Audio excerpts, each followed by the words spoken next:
adventures of Rocky and Bullwinkle and Friends. Starring that jetty Jerry O'Lace, Rocket J. Squirrel, and his pal, Bullwinkle the Moose.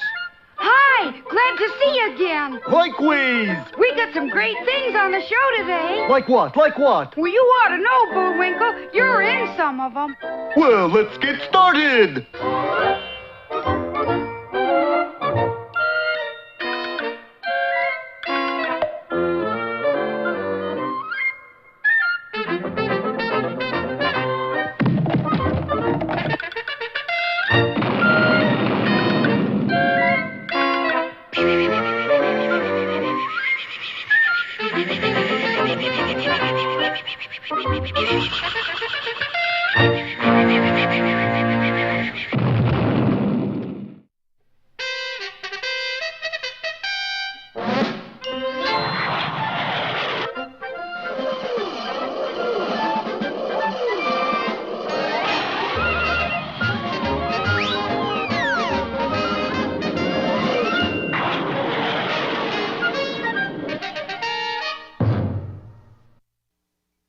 Well, the whole silly business started with a theory by Professor Werner von Beige.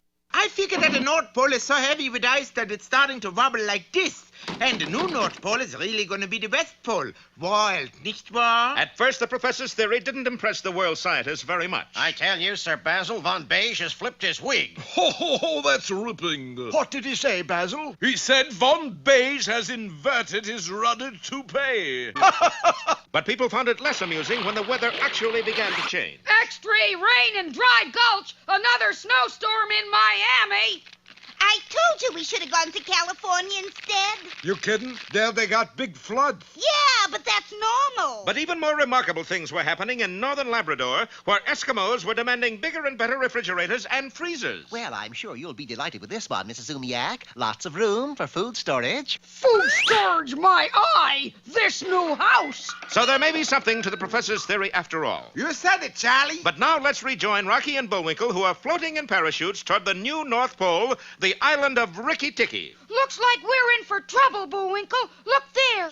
The natives were brandishing a forest of sharp spears, led by their chief. All right, gang, let's hit it with it. And a one and a two. Weather like a moo-moo. Pui, pui. Make it like a boo-boo. Pui, pui. Sounds pretty ominous. And downright mean, too.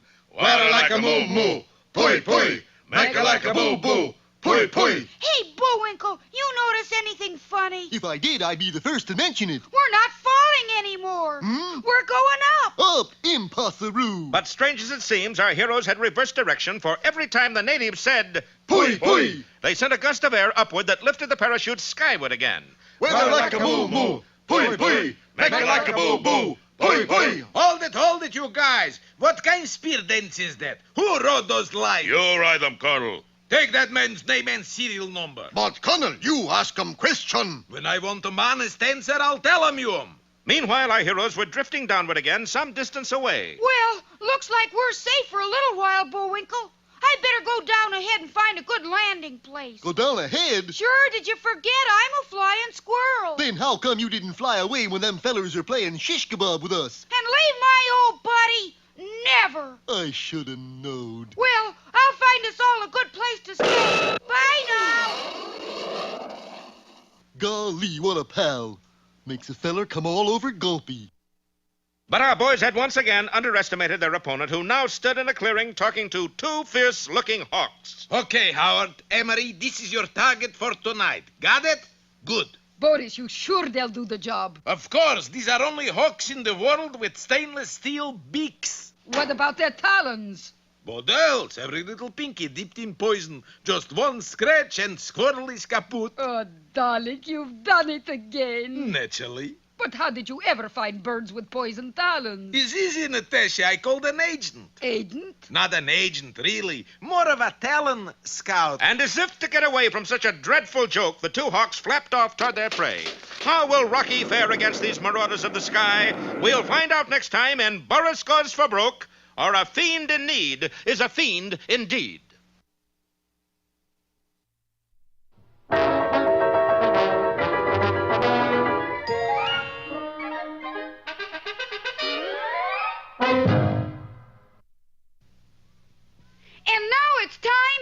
that jolly juggler, Bullwinkle. Oh, dear. 3 at once. 1, 2, And now here's a feature you're sure to like. 3.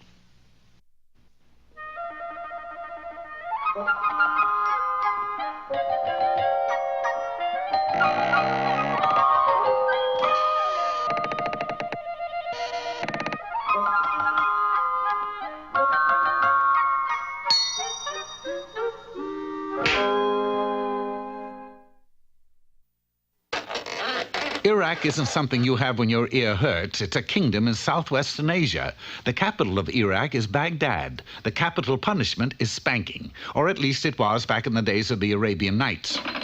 Watch closely, offenders and unbelievers. I will perform for you the magic rope trick. The faker pointed to a basket filled with frayed hemp and... The offenders, and those who tried hard not to offend, gaped in wonder as the rope coiled its way up into the air. I will now ascend the rope. Hand over hand, up he went, higher and higher, until he was parallel with a window in a minaret. Just a moment, you. You got license to ascend magic rope? I look in pocket and see. Ah, the price of forgetfulness. The poor man had no pockets, no license, and no grip on the rope. The faker was dragged before the Sultan. You heard what the narrator, Edward Everett Horton, say in the beginning of story. Capital punishment is spanking. Give him 40 whacks. The punishment was meted out, and although it may seem tame to some, there were others who insisted that the Sultan went too far. You got license to eat broken glass? Hey, you soldier, you got license to ask for license? Everybody got spanked at least once a week. In fact, once a year on Spanking McFarlane Day, it was considered poor taste if one didn't get spanked. I got happy kingdom. Everyone gets spanked but me, and that's because I am the Sultan. That's what he thought. You see, a recent earthquake had toppled a small building in the city, and all that remained was a huge square boulder. Atop of this boulder sat a set of false teeth, and carved in the rock were the words, "He who wears these dentures is the rightful ruler of Baghdad." Who do you suppose wrote that? A guy named Dr. Beecham? It didn't matter who wrote it. The important thing was that someone had to be found who could wear the teeth. I got first crack at it. But you already got mouthful of teeth. A minor detail. The palace was 4 stories high, so was the Sultan, else he wouldn't have had nerve enough to jump off. Well, Sultan, you're going to be all right. You lose every tooth in your head, but you're going to be all right. As soon as he was well enough to walk, the Sultan appeared before the boulder. Everybody look. I will put these false teeth in my mouth, and I will be rightful ruler, which I am anyway. But it wasn't meant to be, for the teeth snapped and bit his finger. Yow! When the word spread that Baghdad was now Sultanless, every Baghdadian applied for the job.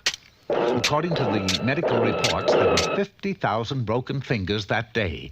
Lawyers could no longer point an accusing finger, secretaries couldn't dial phones, but the worst part of all was that no one sat on the throne. Oh, Grand Vizier, the city is being taken over by mob rule. How do you know? Because I am one of the mob. Baghdad might have fallen just as Rome did, except for one thing. A cow, plodding, gentle creature that she is, walked up to the boulder, took the false teeth, and put them in her mouth. That's the rightful ruler of Baghdad. It was written, and so it was. Order was restored in the city, and before long, the new Sultan was dispensing justice far and wide. Go ahead, Grand Vizier. Ask the Sultan about the Crimean situation. The Sultan refuses to talk. All she gives is a quart of milk. Well, she got to say something, or else she ain't no Sultan. Sultan, who killed Cock Robin? See, she don't say nothing. I got good idea. Let's get rid of her. Wait, we give last chance. Sultan, women in east side of Baghdad refuse to wear gunny sacks. What should they wear? Let's jump him. No, look. Sultan is about to speak. Moo, moo. Thus it was that the women on the east side started wearing muumuus. They were happy, the Grand Vizier was happy, and the Sultan was happy. Life in Baghdad went along swimmingly. And then, on a fateful day in October... What is it, Halloween? It's the Phoenicians, Grand Vizier. They are attacking us. Yes, and at that very moment, the Phoenician army was swarming over the city walls. They will make a final assault in a second. Quick, Sultan, do something. Yes, tell them what Sherman said about war. The Phoenician commanders had heard about the cow who ruled Baghdad, and they stood patiently waiting for her to speak. Mm-hmm. That word moo again. Only this time it proved the cow's undoing, for moo in Phoenician means drop dead. This so infuriated the invaders that they launched a dreadful assault, one that overran Baghdad in 10 seconds. A new sultan, or rather the old one, was put back on the throne, and Baghdad was forced to pay an enormous tribute to our conquerors. As for the poor cow, she was so frightened that she never spoke again. This, of course, made the sultan very happy, and he treated the cow royally. She's the only female around here who keeps her mouth shut. Which, of course, proves the old Baghdad proverb. No moose is good moose.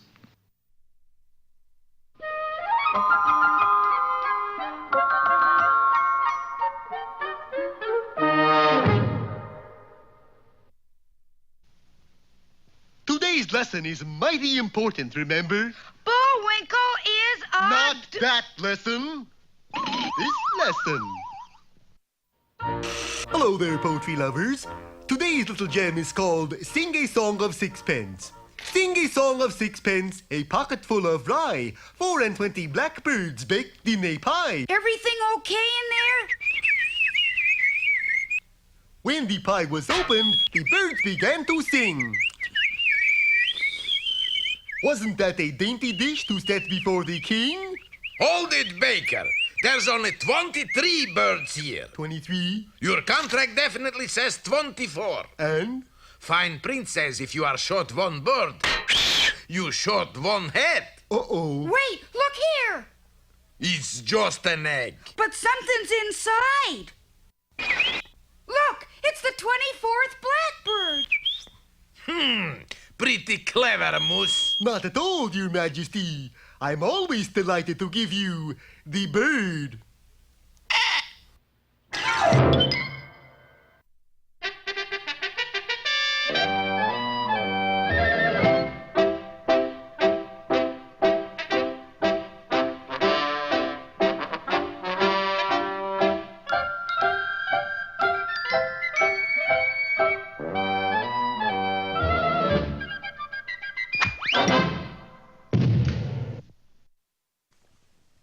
Hello out there, Peabody, Wayback, and Loser here. The loser is Sherman. Tell them how you got the black eye, Sherman. I ran into a door. Oh, come now, Sherman. It's true. Eddie Dorr. He lives across the street. It seems you could profit by some pugilistic instruction. Huh? Boxing lessons. Oh. With that in mind, we shall set the Wayback Controls for London, England in the year 1867. Who are we going to visit? The gentleman responsible for the rules governing modern fisticuffs, the Marquis of Queensberry. Although we've used the Wayback extensively in the past, it hadn't lost any of its punch. For there we were inside Foot's Athletic Club. Standing in the center of a boxing ring stood the Marquis of Queensberry himself, and what appeared to be two pugilistic contenders. You've heard my rules, gentlemen. See that you abide by them. Ready, set, proceed. With that, the two combatants dashed pell-mell at each other to engage in a most graceful exhibition of the minuet. They're not fighting, Mr. Peabody. Keen observation, Sherman. The exhibition lasted 2 hours, and when it was over, we quickly cornered the Marquis. I should like to devise rules for boxing, but I've never been in a fight in all my life. We can fix that, Mr. Queensberry. Sherman grabbed a bucket of water and handed it to the Marquis. You see that fellow standing in line over there? Pour this bucket over his head. Willing as they come, the Marquis went over and followed Sherman's instructions to the letter. Oh, you did that. I did. Why do you ask? Here it comes, Mr. Peabody. He'll get it for sure. But instead of hitting him, the fellow shook hands. Oh, thank you, mate. I've been standing in this ruddy line all day waiting to take me shower. Now I've had it, and I can go see my Daisy. That having failed, Sherman suggested we adjourn to the Epsom Downs racetrack. The horses are rounding the far turn and heading for the last jump. Oh, Jove, this should be a smashing finish. Here, Mr. Queensberry, take this detour sign and put it in the middle of the track. Hurry! Queensberry had just pressed the sign as Sherman had instructed when the horses thundered up to it, read it, made a sharp turn to the right, and ran off directly into the clubhouse. Who is responsible for that ruddy detour sign? He is. I guess you're going to give him what's coming to him now, huh? I certainly am. Here, sir, is a reward of £5,000. It seemed as though a holdup had been in progress inside the clubhouse when the horses galloping through had put a timely stop to it. The Marquis was a hero and Sherman was a failure. Again. Gee, I thought that would work for sure, Mr. Peabody. What do we do now? We will let me take over. Noticing it was exactly 4 o'clock, I called to a passing waiter. Your pleasure, sir. A cup of tea for me, a cup of tea for the boy, and the Marquis of Queensberry would like a cup of coffee. This, of course, was against all English tradition, and the waiter found it impossible to control himself. All for your tea time, eh?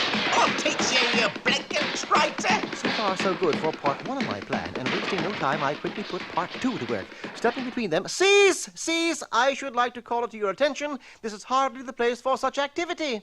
Righto, then. I'll meet you in the gym at 5 o'clock. Gracious. Now I see what you mean by a set of rules for boxing. Chap could get injured this way. You better dash home, Mr. Queensberry, write some rules, and then get to the gym. The Marquis heartily agreed. Unfortunately, 1 hour later, he still hadn't arrived with the rules. That Marquis is a ruddy chicken. No, he isn't. Here he comes now. Oh, I'm sorry to hold things up, but I had to pick up this suit of armor. I seized the rules for boxing he had written, and sure enough, Rule 1 stipulated the combatants could wear any raiment they wished. Well, if that's the case, I'm going to use this here bloomin' battle axe. Mr. Peabody, they'll kill each other. Quick, Sherman, I need a dictionary and a penknife. The knife Sherman had. The dictionary was found in a nearby locker. What are you going to do, Mr. Peabody? Whittle! What else? While the Marquis and the waiter squared off to do battle, I whittled the dictionary down into a page and a half. Here you are, Marquis. Here are your rules for boxing. Must wear gloves, must be rounds of 3 minutes duration. Capital, sir, capital. You did it, Mr. Peabody, you did it. Don't I always? We watched in satisfaction as the Marquis and the waiter settled their differences in a gentlemanly fashion. That waiter's got a neat left hook. Yes, but this will be his last fight. You see, he'll eventually go into the exercise business and become famous in his own right. Famous, Mr. Peabody? Why, yes. His name is James Lawrence Nasium. I never heard of him. You never heard of gymnasium?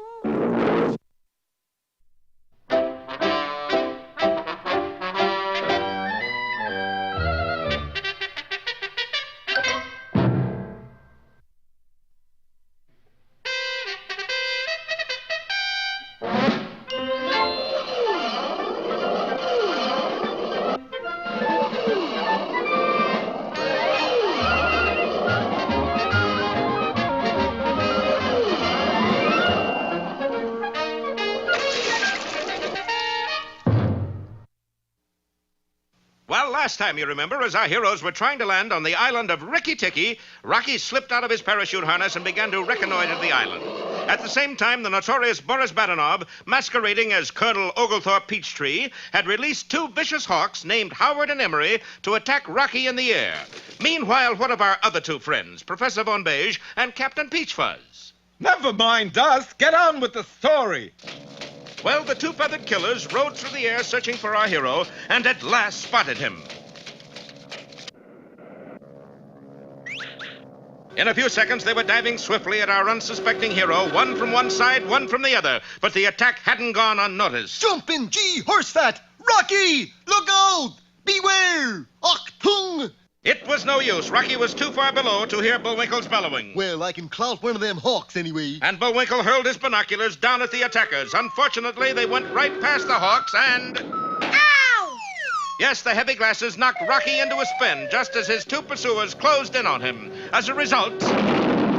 Yes, the 2 hawks had destroyed each other as a result of Bullwinkle's wily stratagem. No, it was more of a sidearm curveball. But... Almost a knuckler. I mean... And I took a little off it, too. Well, anyway, Rocky finally recovered enough to pull out of his spin. Gee, I must have hit an air pocket. Meanwhile, in the clearing below, Boris was unaware of what had happened until... Ow! What is it, darling? These glasses fell out of sky and... Oh, boy. What is it, Boris? You don't suppose there really is somebody up there who's watching all the time? Not through these, anyway. Look. Property of Bullwinkle Moose. Give me those. And as Boris looked through the glasses... Moose is okay, Squirrel is okay, hawks are kaput. Oh, Natasha, do you ever get these days where everything goes right? No, knock 'em off, Squirrel Cortal Bueno. No, after him, you idiots. No. And remember, first idiot to catch him gets Squirrel Tail for his radio aerial. See? You got to provide worthwhile incentives, Natasha. Only one thing, Boris. Yes? Why we're doing all this? What? What is your fiendish plot? I thought you'd never ask. Hold that! Everybody hold that! That's better. Now, fiendish plot. It all starts with the professor's theory. Too much ice at North Pole.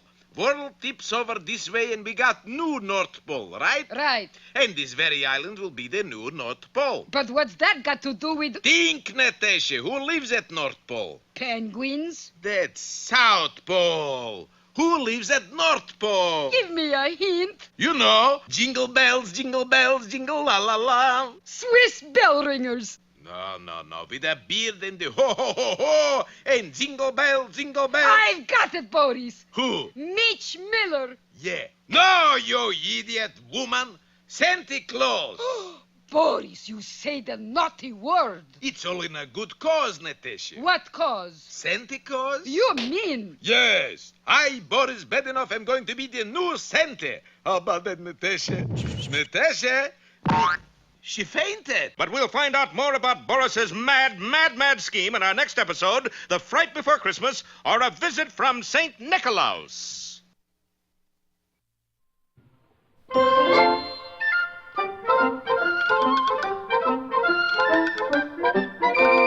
Well, I guess that about wraps up another Rocky show. Certainly hope you enjoyed it. I did. I always say... Bullwinkle, time for us to go. Already?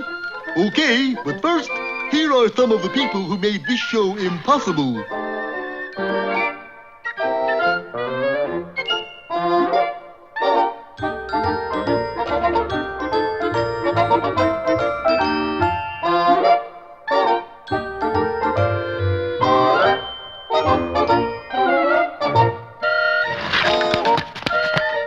That's not all. My fingers get tired.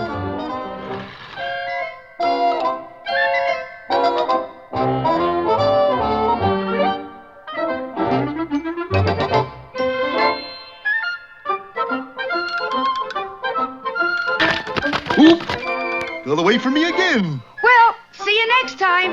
Ready, Bullwinkle?